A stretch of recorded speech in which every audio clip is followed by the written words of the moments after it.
تو میں اور پھر آتا ہوں شہباز گل کے اوپر.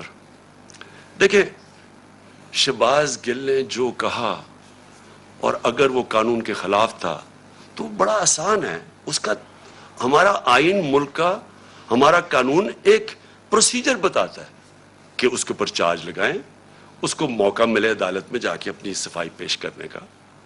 اور کیا اس نے کس کانٹیکس میں کہا, کیا کہا, اس ہر انسان کو ہر دنیا کی قانون کا نظام اس کو موقع دیتا ہے اپنی صفائی پیش کرنے.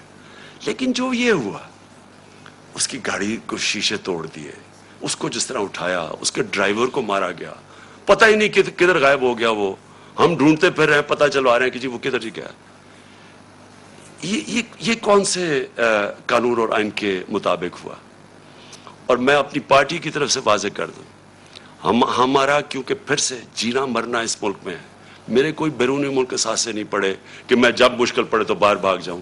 میں نے تو جینا مرنا یہاں ہے, میرا تو کچھ نہیں باہر. ہماری طرح کے لوگوں کو زیادہ اس ملک کی فکر ہے, اور جس کو اس ملک کی فکر ہے وہ چاہتا ہے کہ اس کی فوج ملک کا ایک مضبوط ادارہ بنے. وہ کبھی نہیں چاہے گا کہ اس کا ملک کا ادارہ کمزور ہو. وہ لوگ جنہوں نے اس ملک سے کیا کیا تھا پہلے, میں یہ چاہتا ہوں کہ آج اب ایک چھوٹا سا کلپ دیکھ لیں. میں صرف چاہتا ہوں, اس سے بہت بڑی سٹیٹمنٹس ہیں ہمارے پاس, لیکن میں میڈیا کے لیے صرف دکھانا چاہتا ہوں کہ صرف یہ کلپ دیکھیں کہ شہباز گل نے کیا کہا, اور یہ دیکھ لیں کہ یہ جو بڑے بڑے نام آج پھر رہے ہیں جو ہمیں کہہ رہے ہیں غدار ہے, انہوں نے کیا کہا اور ان کے اوپر کیا ایکشن لیا گیا. یعنی انہوں نے کیا کہا, کیا ایکشن لیا گیا, اور جو ایکشن لیا گیا ہے شہباز گل کے اوپر, یہ ذرا دیکھیں. Chairman P T I Imran Khan news conference کر رہے ہیں. ان کی جانب سے کہا کہ پاکستان تحریک انصاف کا ملک بھر میں ووٹ بینک ہے, ان لوگوں کے مفادات ملک سے باہر ہیں, اس قسم کی افراتفری پھیلائی جا رہی ہے. مجھے فورن فنڈنگ کیس اور توشخانہ کیس سے نااہل کرانا چاہتے ہیں. ماضی میں ہونے والی سازش آگے بڑھ رہی ہے. ان کی جانب سے یہ بھی کہا گیا ہمیں کرش کرنے کی کوشش کی گئی ہے, اب سازش کی جا رہی ہے ملک کی سب سے بڑی جماعت کو فوج کے خلاف کیا جائے. یہ سب منصوبہ بندی کے تحت کیا جا رہا ہے. مغربی میڈیا میں بھی رجیم چینج کے معاملے کو کسی نے نہیں اٹھایا. بیرونی سازش میں ملوث لوگوں کو میر جعفر اور میر صادق کہتا ہوں, انہوں نے ہماری پارٹی توڑنے کا منصوبہ بنایا ہوا ہے. ان لوگوں کے مفادات ملک سے باہر ہیں اور ہمیں کہا جا رہا ہے کہ ہم غدار ہیں. رجیم چینج کی سازش کی گئی. سازش میں ایک پلان ہے کہ ملک کی بڑی جماعت کو فوج کے خلاف کیا جائے. آج یہ تاثر دیا جا رہا ہے کہ ہم فوج مخالف ہیں, فوج کے خلاف ہیں, اور اب یہ سازش کی جا رہی ہے کہ ملک کی سب سے بڑی جماعت کو فوج سے برخلاف کروایا جا رہا ہے. یہ سب منصوبہ بندی کے تحت کیا جا رہا ہے. چادر اور چار دیواری کا تقدس پامال کیا جا رہا ہے. ہمیں کرش کرنے کی کوشش کی جا رہی ہے. یہ سمجھتے تھے کہ ہم خاموش بیٹھیں گے. ضمنی الیکشن میں یہ سمجھتے تھے کہ ان کی جیت ہوگی. ہمارے نوجوانوں نے ای وی او ڈیوائس کے حوالے سے بھارتی جعلی ویب سائٹ کے ذریعے مجھے اور پاک فوج کو ٹارگٹ کرنے کی کوشش کی گئی. ممبئی حملوں کے بعد زرداری نے بیان دیا اور ان تمام بیانات کے برعکس ان کی جانب سے تنقید کی جا رہی ہے. اور میں اس لیے چاہتا تھا کہ آپ یہ سارے سن لیں کہ ان کے اگینسٹ کیوں کوئی ایکشن نہیں لیا گیا. یہ تو کلپس ابھی اویلیبل ہیں. کیا ان کے اوپر, اور ان کے اوپر تو ایکشن پہلے بھی لینا چاہیے. جو یہ سارا ڈان لیکس تھا اور جو میمو گیٹ تھا, کیا یہ لوگ آج ٹھیک ہیں؟ اور ہم وہ پارٹی جس نے آج تک صرف اپنا ملک کا سوچا ہے, جس نے اس ساری جو جدوجہد ہماری ہوئی ہے, آپ یقین کریں کہ اگر کوئی بھی جس طرح ہم نے یہ مشکل وقت سے گزرے ہیں, جو ہمارے اوپر مشکلیں گزری ہیں, میں آج آپ کو کہتا ہوں کہ ہم نے ہر وقت صرف اور صرف پاکستان کا سوچا ہے. ہمارے پاس اس وقت سٹریٹ پاور ہے, ہم سارے پاکستان کو بند کر سکتے ہیں. ہمیں صرف کہ ملک کے معاشی حالات آج ایسے ہیں کہ ہمیں اپنے ملک کی فکر کرنی چاہیے, اور اس لیے ہر چیز مظاہرے بھی کرتے ہیں تو پرامن. صرف 25 مئی کو ہمارا پرامن مظاہرہ تھا جب انہوں نے ہمارے پر انتہا کا ظلم کیا. آج تک کوئی ایک بتایا کہ ہم نے اپنے ملک میں کوئی توڑ پھوڑ کی, کوئی ہم نے اپنے ملک کو نقصان پہنچانے کی کوشش کی. جبکہ یہ وہ لوگ ہیں